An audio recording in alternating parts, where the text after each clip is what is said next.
Hello दोस्तों, इससे पहले वाले लेक्चर में हमने पढ़ा था कि कौन कौन सी संख्याएं वास्तविक संख्याएं होती है, उनकी परिभाषाओं के बारे में जाना था।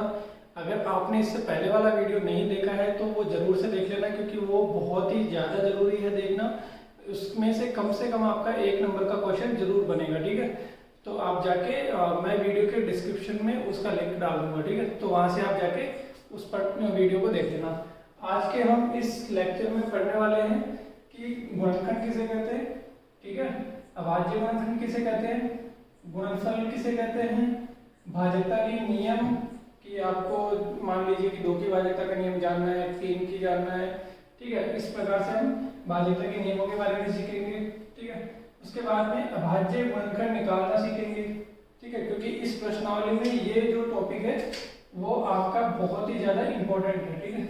उसके बाद में सहअभाज्य संख्याएं कौन सी होती हैं, ये भी आपका बहुत ज्यादा इंपॉर्टेंट टॉपिक है। अगर इन दोनों में से कम आपका 1 नंबर का क्वेश्चन जरूर बनेगा, ठीक है। तो पहले हम स्टार्ट करते हैं गुणनखंड। तो बच्चों, गुणनखंड कहते किसे हैं, किसी भी संख्या को अलग अलग संख्याओं के गुणनफल के रूप में जब लिखते हैं हम, तो वो जो अलग अलग संख्याएं हैं वो उस संख्या के गुणनखंड कहलाते हैं, ठीक है। तो मान लीजिए कोई संख्या है आपकी 20, ठीक है। अब इस संख्या को मैं किसी अलग अलग संख्या कौन सी होगी, जैसे मान लीजिए 2 गुणा 10, ठीक है। 2 गुणा 10 कितना होगा, 20 होगा ना। तो 2 गुणा 10 20 हो गया। तो ये जो संख्या है, इस संख्या को मैं 2 अलग अलग संख्याओं के गुणनफल के रूप में लिख सकता हूँ, ठीक है। अगर मैं ऐसा लिख सकता हूँ तो ये जो 2 अलग अलग संख्याएं है ना आपकी 2 और 10, ये इस 20 के क्या हो जाएंगे, गुणनखंड हो जाएंगे, ठीक है। तो अगर कोई बोले आपको एक तरीका, तो एक तो ये हो गया, अब दूसरा कौन सा हो गया, 1 गुणा 20, 2 अलग अलग भागों में तोड़ दिया मैंने। इसके अलावा 2 गुणा 2 गुणा 5, ठीक है, 3 संख्याओं में तोड़ दिए इस बार, ठीक है। इसके अलावा आप कर सकते हो 4 गुणा 5, ठीक है बच्चों। तो आपने क्या किया, 20 को कितने भागों में तोड़ दिया, 3 बार जो ना अलग अलग भागों में तोड़ दिया। एक बार 2 गुणा 10 में, एक बार 1 गुणा 20 में, एक बार 2 गुणा 5 में, और एक बार 4 गुणा 5 में, ठीक है।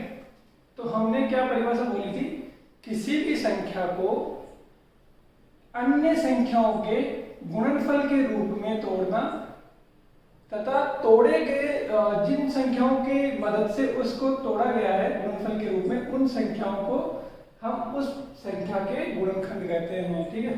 तो 20 के गुणनखंड अगर आपसे पूछ ले, 20 के गुणनखंड कौन कौन से होते हैं, तो आप इसके लिए बोल सकते हो 2 और 10 20 के गुणनखंड है। इसमें आप बोल सकते हो 1 और 20, ठीक है।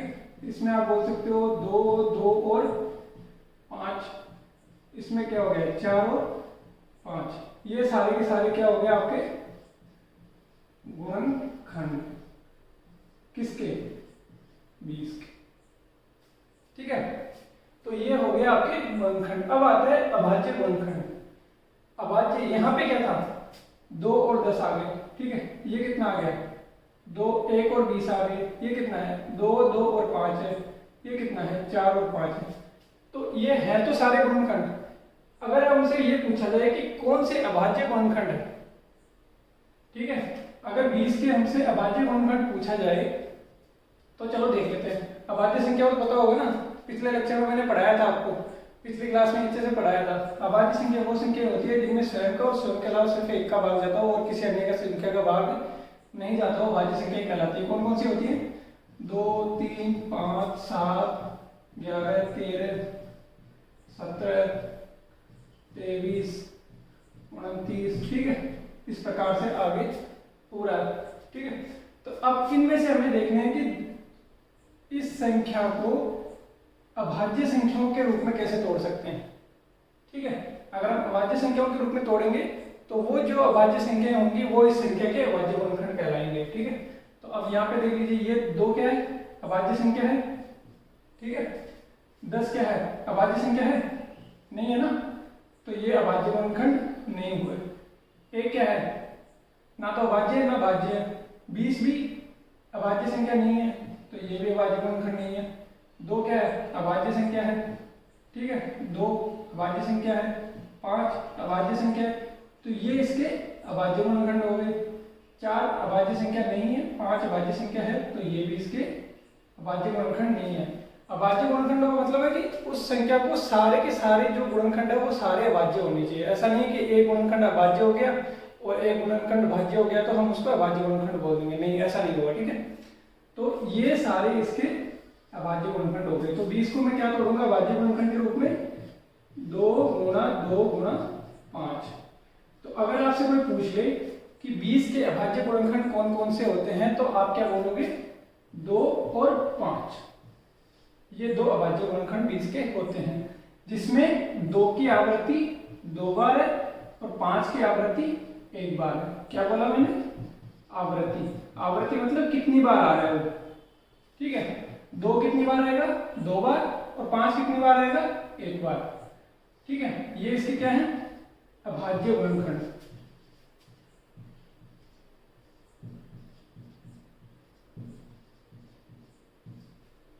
ठीक है बच्चों, अब उसके बाद में आते हैं गुणनफल पे। अब गुणनखंड सीख लिया आपने कि किसी भी संख्या को अन्य संख्याओं के गुणनफल के रूप में तोड़ना ही है, उस संख्या के गुणनखंड कहलाते हैं। अभाज्य गुणनखंड कौन से होंगे? जिनमें सारे के सारे संख्याएं अभाज्य संख्याएं हो। तोड़ने वाली जितनी भी संख्याएं हैं ना उसको तोड़ने के लिए वो सारे की सारी संख्या क्या होनी चाहिए? अभाज्य संख्या होनी चाहिए। अब आता है गुणनफल। गुणनफल होता क्या है? देखो, ये क्या है? गुणन। ये क्या है? फल। यहां पे क्या था? गुणन। ये क्या था? खंड। मतलब जिन गुणांकों के मतलब गुणन, गुणा, खंड, भाग, ठीक है।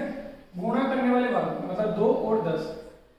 गुणन फल मतलब गुणा और उनका फल। गुणा करने पे जो फल आता है मतलब रिजल्ट आंसर आएगा आपका, वो उस संख्या का गुणनफल हो जाएगा। मतलब कि मान लीजिए मैंने गुणा किया 2 और 5 को, तो कितना आया? 10। ये क्या संख्या है? 2 और 5 2 संख्या हैं जिनका गुणनफल मतलब इन दोनों को गुणा करने पर क्या फल आया? 10, ठीक है। ये इसका क्या हो गया? गुणनफल। तो अगर मैं बोलूं कि 2 और 5 का गुणनफल क्या है,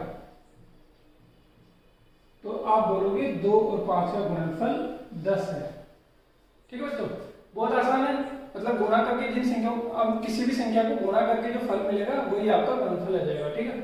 तो अभाज्य संख्याएं जिनका गुणनफल उस संख्या को दर्शाएगा जिसके वो अभाज्य गुणनखंड है। समझ लो, आसान भाषा में हम ये बोल सकते हैं कि 20 के गुणनखंड है 2, 5, 2, 2 और 5। 2, 2 और 5 के गुणनखंड की गुणनफल संख्या है 20, ठीक है। इनका गुणनफल करने पर क्या आएगा? 20 आएगा, ठीक है। तो ये हो गया गुणनखंड, समझ में आ गया। अभाज्य गुणनखंड कौन से होते हैं ये भी समझ में आ गया, गुणनफल समझ में आ गया। अब चलते हैं भाज्यता के नियम पे। ये बहुत ज्यादा जरूरी है इस प्रश्नावली में, क्वेश्चनों को जल्दी से सोल्व करने के तरीके के हिसाब से, ठीक है। आपको ये कोई नहीं बताएगा, अगर आप 10th क्लास में हो ना तो आपको ये बातें कोई नहीं बताएगा, कोई भी टीचर क्लास में नहीं बताएगा, क्योंकि सबको क्या लगता है कि बच्चों को पहले से आता है, ठीक है। बट हमारा टारगेट क्या है कि हर कमजोर से कमजोर बच्चों को साथ में लेके चलना, क्योंकि बच्चे कमजोर रह के जाते हैं। मान लीजिए आपने 8th class 9th class in सब क्लासों में मजे मारे हैं, ठीक है। बट अब 10th क्लास आ गया तो आप क्या करेंगे? डायरेक्टली जाएंगे और 10th क्लास की जो भी किताब है उसको रटना स्टार्ट कर देंगे, क्योंकि आपने 9th और 8th में तो मेहनत की नहीं थी, ठीक है। तो उनके जितने भी आधारभूत परिभाषाएं या फिर प्रमेय या फिर सूत्र जो भी थे आपको याद होंगे नहीं, ठीक है। तो अब आपको क्या होगा कि 10th में दिक्कत आने वाली है। तो उस ऐसे बच्चों को टारगेट किया है हमने इस बार, जिसमें क्या करेंगे हम कि जितनी भी बेसिक चीजें हैं, मतलब जितनी भी पुरानी क्लासों की जो आपकी परिभाषाएं, सूत्र या फिर प्रमेय क्या है, हम फिर से आपको इस लेक्चर के थ्रू बताते रहेंगे। मतलब जिस भी प्रश्नावली में जो भी काम की चीजें होंगी पिछली क्लासों की, वो हम सारी की सारी बातें आपको यहाँ पे पूरा अच्छे तरीके से समझाएंगे, ठीक है। तो अब आगे क्या है, भाजकता के नियम। तो अब कौन कौन से भाजकता के नियम हमें याद करने हैं, ठीक है। प्रश्नावली में आपको 2 का याद करना है, 3 का याद करना है, 5 का याद करना है, 7 का याद करना है और 10 का याद करना है, बस इतना ही याद करना है। इसके अलावा आपको किसी भी संख्या की भाजकता के नियम याद करने की जरूरत नहीं है। 10th क्लास के हिसाब से आपको और जरूरत पड़ेगी भी नहीं, ठीक है। अगर आपने इनके याद कर लिए तो बस आपका काम हो जाएगा, इसके अलावा आपको कुछ याद करने की जरूरत नहीं है। तो पहला कौन सा आता है, 2 की भाजकता का नियम। अब 2 की भाजकता का नियम क्या कहता है, पहले तो हम ये जान लेते हैं कि 2 की भाजकता, ये भाजकता क्या चीज है भाई, ठीक है। हम 2 की भाजकता के नियम तो तब जानेंगे ना, तब हमें ये पता होगा कि भाजकता क्या होता है। भाजकता का मतलब सीधा सा ये है कि किसी भी दी गई संख्या में, मान लीजिए कोई संख्या आ गई 100, इस संख्या में 2 का भाग पूरी बार जाता है कि नहीं, क्या चेक करना होता है, पूरी बार जाना चाहिए। 2 का जो भाग है वो इस पर्टिकुलर संख्या में, इस संख्या में 2 का भाग पूरी बार जाता है कि नहीं जाता है, ठीक है। अगर जाएगा तो वो 2 से विभाजित होगी पूरी बार, ठीक है। भाजकता का नियम मतलब भाग जाने का नियम, अगर पूरी बार भाग जाता है कि नहीं जाता है, ये नियम हमें यही बतलाएगा, ठीक है। तो हमें क्या चेक करना है कि कौन सी संख्याओं में 2 का भाग पूरी बार जाएगा, ठीक है।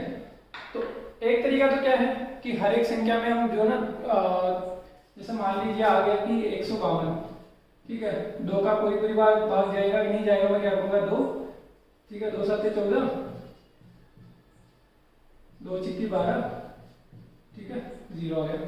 तो मैं क्या बोलूंगा, हाँ भाई 152 में 2 का भाग पूरी बार भाग जाता है और मैंने ये भाग देके देख लिया। दूसरा तरीका क्या है कि एक ऐसा नियम बना दूं जिसमें मेरे को ये भाग देने की जरूरत नहीं पड़े, ठीक है। तो ऐसा नियम क्या होगा इसमें कि वह संख्याएं जिनमें इकाई का अंक, संख्याओं के इकाई का अंक क्या होना चाहिए,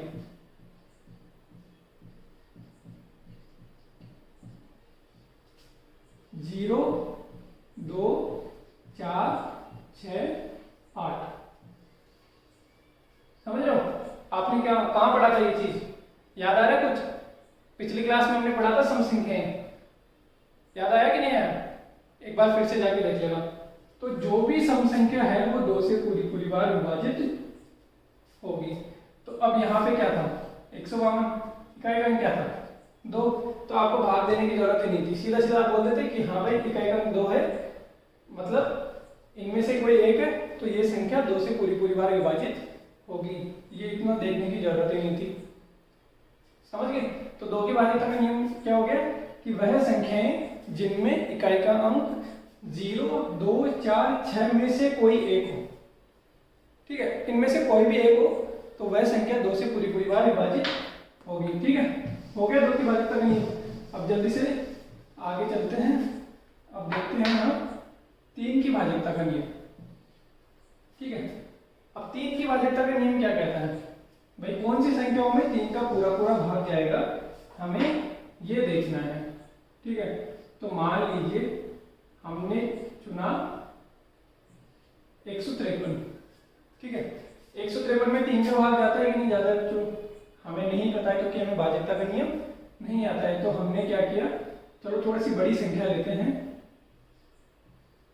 ये ले लिया हमने, ठीक है। अब हमने 3 का भाग देना शुरू किया, 3 5 15, ठीक है, 0 0, 3 यहाँ पे उतारा, 3 1 3, ठीक है, 0 7 उतारा, 3 दूनी 6, 1 12 किया, 3 चौक 12, ठीक है।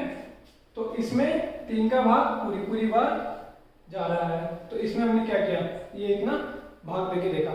तो अब इसकी हम भाजकता का नियम कैसे बनाएंगे कि वह संख्याएं जिनमें संख्या के अंकों का योग, संख्या के अंकों का योग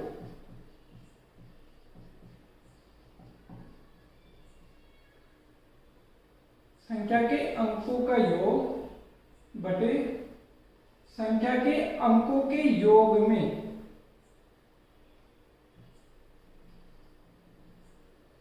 तीन का भाग जाता है।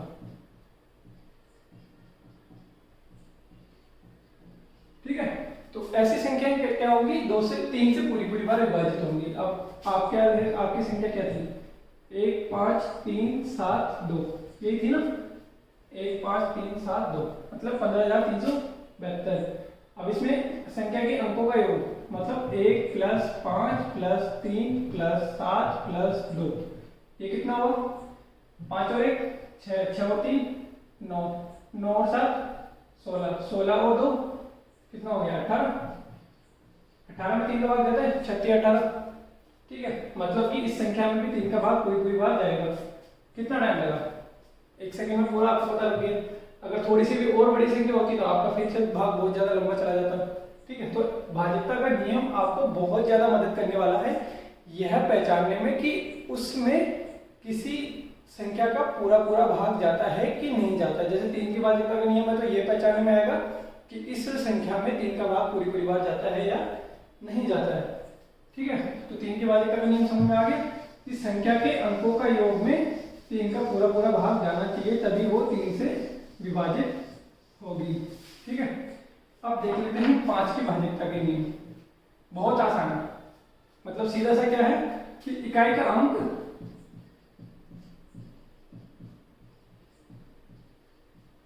जीरो या 5 हो। वह संख्याएं जिनमें इकाई का अंक 0 और 5 में से कोई भी एक हो, वह संख्याएं 5 से विभाजित होंगी। उदाहरण के लिए 1 5 7 2 5 3 0। ठीक है, अब इतनी बड़ी संख्या है, अब क्या करोगे आप, 5 का भाग देखते जाओगे, देखोगे लास्ट में जाके पूरा भाग गया कि नहीं गया। और एक आसान तरीका क्या है कि भाज्यता का नियम याद कर लो, जिसमें ये पता है कि 0 और 5 में से अगर कोई एक संख्या है इकाई का अंक तो वो 5 से विभाजित होगी। तो यहाँ पे क्या है, 0 आ रहा है, तो मैं सीधा बोलूंगा कि ये 5 से विभाजित होगी। भाग देके देखिए। ठीक है, तो 5 की भाज्यता का नियम क्या हो गया, संख्या के इकाई का अंक 0 और 5 में से कोई एक होना चाहिए। अब आता है आपका 7। ठीक है बच्चों, ये याद कर लेना, ये बहुत ज्यादा जरूरी है, क्योंकि आप बाकी तो याद कर लेते हो क्योंकि पिछली क्लासों में आपने बहुत बार पढ़ रखा होता है, लेकिन 7 की भाज्यता का नियम आपको कोई नहीं बताएगा। ठीक है, तो 7 की भाज्यता का नियम क्या है कि संख्या के, मान लीजिए ये आपकी संख्या है। ठीक है, इस संख्या के इकाई के अंक के साथ में इस संख्या को 2 भागों में बांट दो। ठीक है, एक तो क्या हो गया, ये वाला भाग, एक क्या हो गया, ये वाला भाग। ठीक है, एक भाग हो गया आपका ये वाला और दूसरा भाग हो गया आपका ये वाला। आपने कहां से तोड़ा इसको, इकाई के अंक के बाद में, ये इकाई के अंक से पहले का, ये इकाई के अंक के बाद में। तो आपने कितनी संख्याओं में जोड़ दिया, 34 और 3 में इस संख्या को 2 भागों में तोड़ दिया। अब करना क्या है कि इकाई के अंक का दुगुना, समझ रहे बच्चों, इसका 2 गुना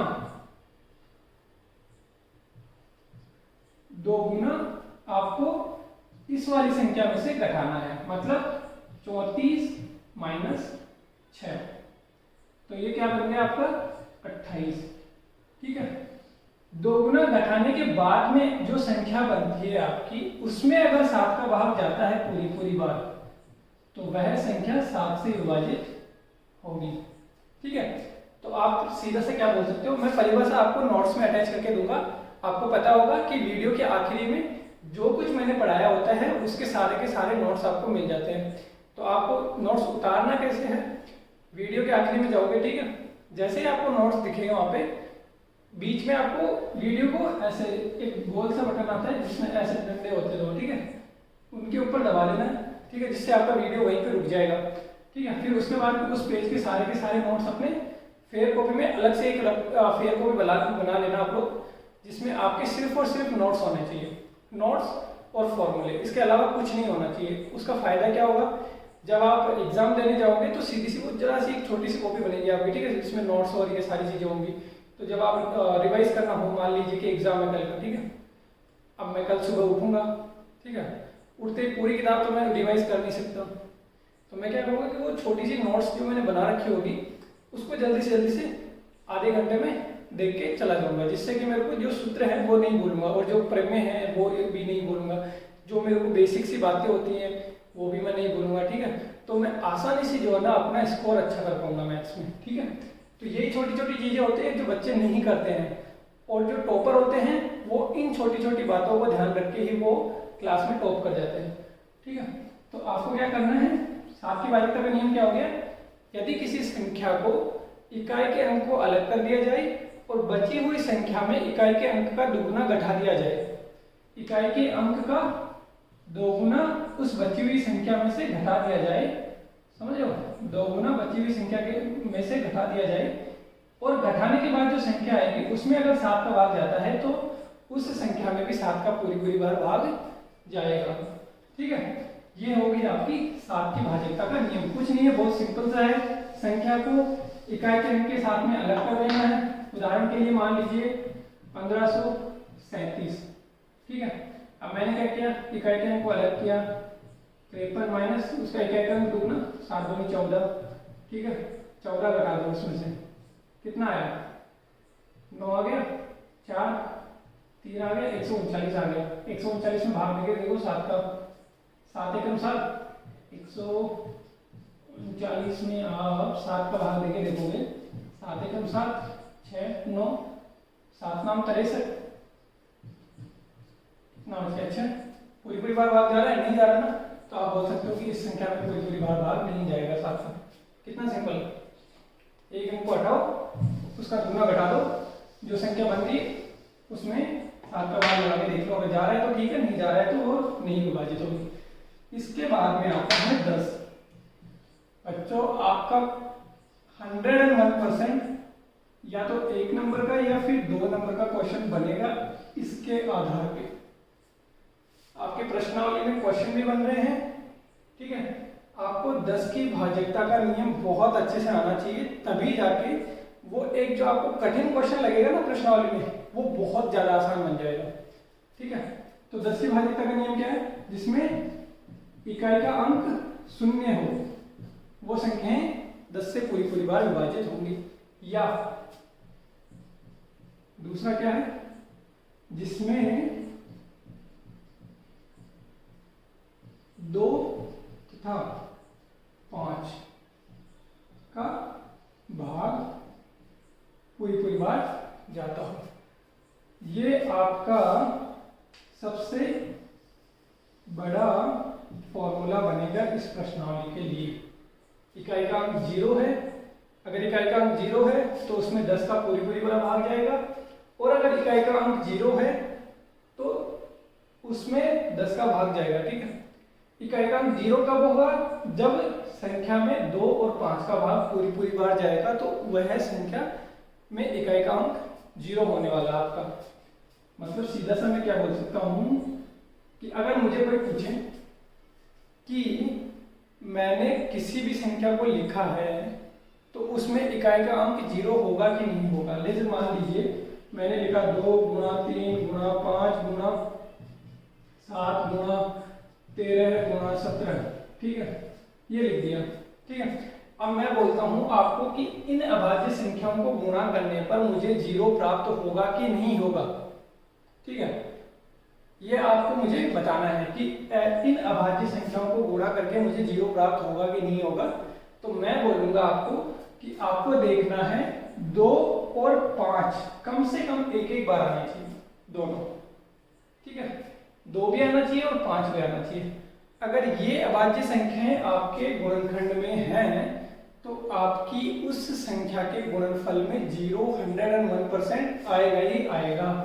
तो यहाँ पे क्या है, 2 और 5, तो इस संख्या के अंत में इकाई का अंक 0 होगा, ठीक है। तो आपकी इसी आधार पे प्रश्नावली में 7 से 8 क्वेश्चंस हैं, ठीक है। बस इतना सही जानना था आपको कि शून्य उन संख्याओं का इकाई का अंक शून्य होगा जिनकी अभाज्य गुणनखंड 2 और 5 होते हैं। ठीक है, समझ में आ गया? इनकी आवृत्ति कम से कम कितनी बार होनी चाहिए? एक बार, कम से कम एक बार, ज्यादा हो चलेगा लेकिन कम से कम एक बार तो होनी ही होनी चाहिए। ठीक है, तो ये 10 की भाज्यता का नियम हो गया। बस इतनी भाज्यता के नियम आपको याद करने हैं, 2, 3, 5, 7 और 10। इसके अलावा आपको याद करने की जरूरत नहीं है। ठीक है, इसके बाद में आता है आपका अभाज्य गुणनखंड निकालना। बच्चों ये आपकी प्रश्नावली की बहुत ही ज्यादा इंपॉर्टेंट पार्ट है, तो इसको ध्यान से समझ लेना। ठीक है, अगर आपको डाउट हो, कुछ समझ में नहीं आया हो, तो नीचे वीडियो के लास्ट में आप कमेंट कर सकते हो कि सर हमें यहाँ पे दिक्कत आ रही है, यहाँ पे आप दोबारा से बताओ। ठीक है, तो मैं उसके लिए एक अलग से वीडियो बना दूंगा। अगर आपको पूरा भाज्यता का अभाज्य गुणनखंड निकालना पूरा अलग से सीखना है तो मैं अलग से भी सिखा दूंगा। ठीक है, तो आप सीख लेते हैं कि अभाज्य गुणनखंड निकालना तो कैसे निकालेंगे बच्चों। तो अभाज्य गुणनखंड निकालने के लिए हमें करना क्या है कि किसी भी संख्या को उठा लेना। जैसे मान लीजिए कि 1520 को उठाया हमने।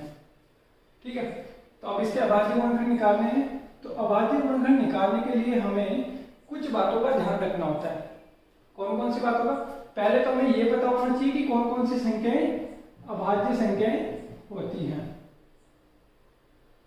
2, 3, 5, 7, 11, 13, 17, 19 और ऐसे आगे आगे चलते रहेंगे अभाज्य संख्या। तो आपको क्या करना है, किसी भी संख्या का अभाज्य गुणनखंड निकालने के लिए हमें अभाज्य संख्याओं के बढ़ते हुए क्रम में चेक करते हुए जाना है कि उस भाज्य संख्या को उस संख्या में भाग जा रहा है या नहीं जा रहा है। ठीक है बच्चों, तो अब हमें क्या करना है, सबसे छोटी वाली अभाज्य संख्या उठानी है 2। इसको इसके साथ देखना है कि 2 का भाग पूरी बार जाएगा कि नहीं जाएगा पहले तो। ठीक है, तो 2 की भाज्यता का नियम क्या था कि इकाई का अंक 0 है तो उसमें 2 का भाग पूरी बार जाएगा। तो सीधा से क्या बन गया कि हम 2 का भाग देंगे इसमें, 7 दूनी 14, 1 से 12, 6 और यहाँ पे 0। अलग से भी देख सकते हो आप, 1520। ठीक है, तो 7 बार गया, 14 आया, 1 बचा, 12 गया, 6 आया, 12, यहाँ पे 0 0 0 आया, 0 था। ठीक है, 760 यहाँ पे आ गया।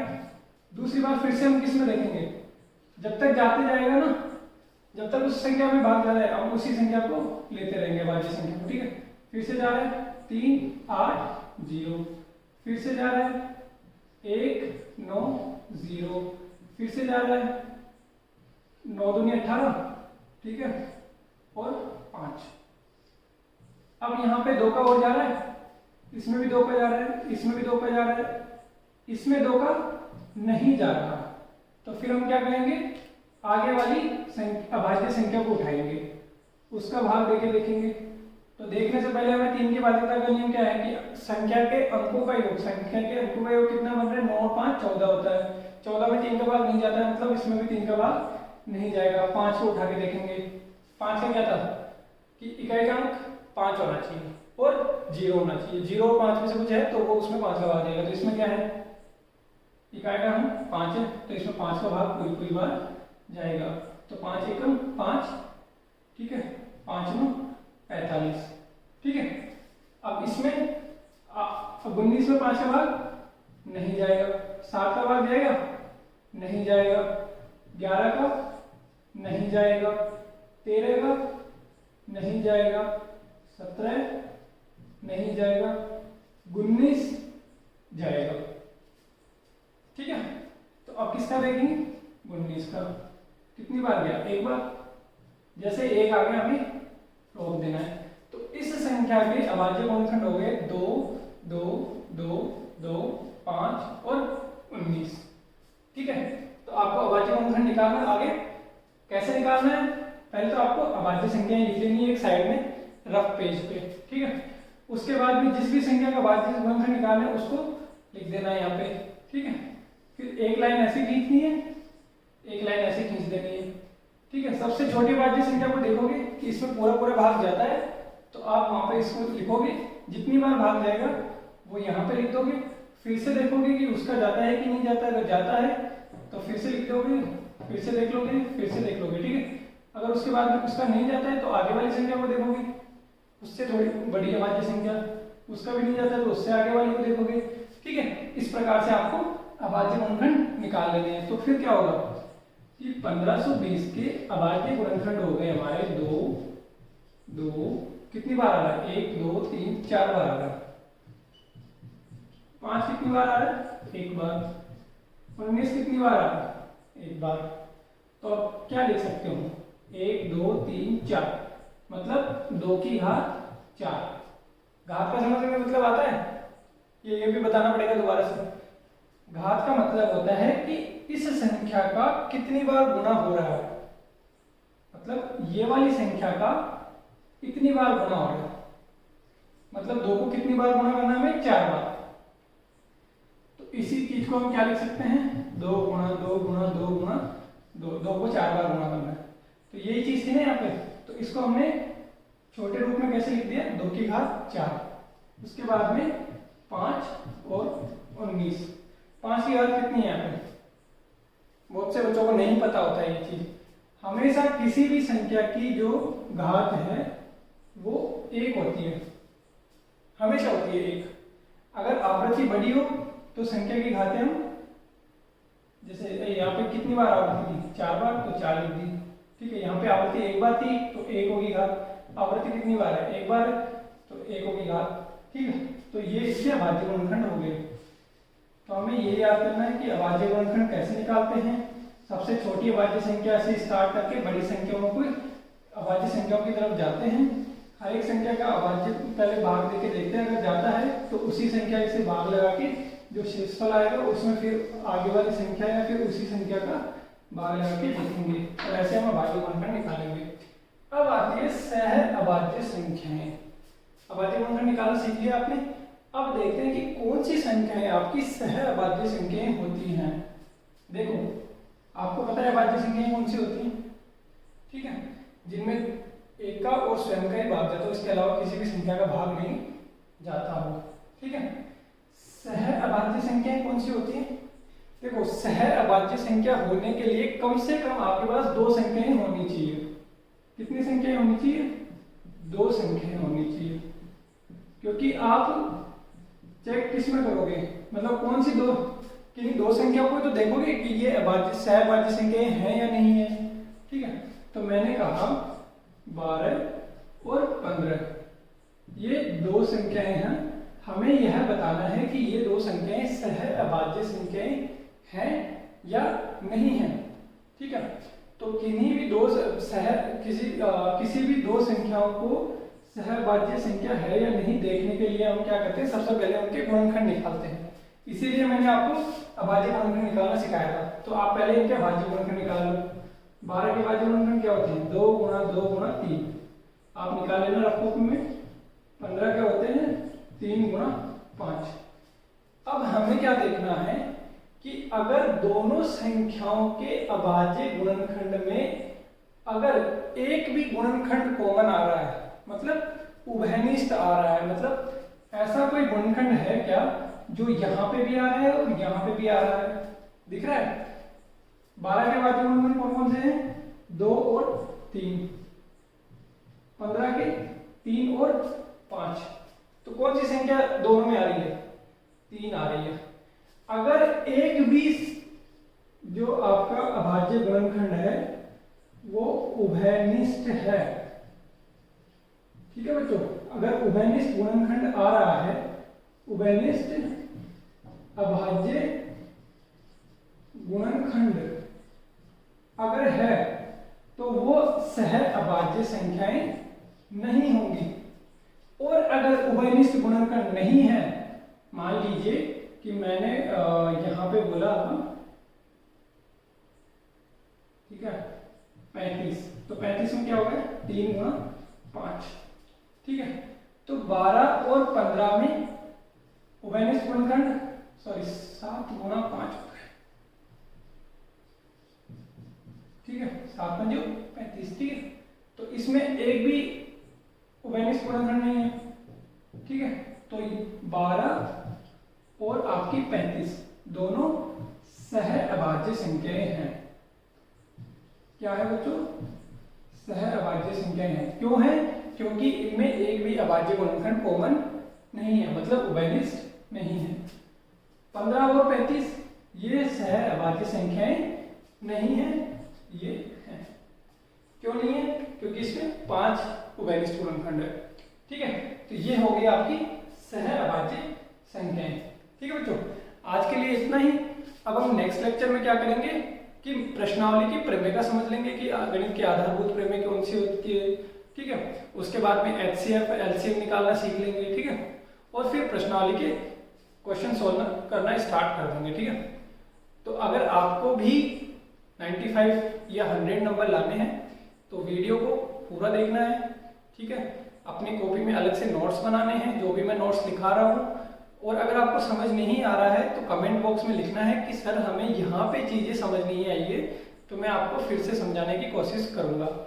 ठीक है, ठीक है बच्चों, आज के लिए इतना ही। ठीक है, तो बच्चों आज की क्लास के सारे नोट्स मैंने यहाँ पे ऐड कर दिए हैं, और आगे की क्लासों के लिए आप चैनल को सब्सक्राइब कर लो, और आपको अगर समझ में आया हो तो इस वीडियो को लाइक कर दो।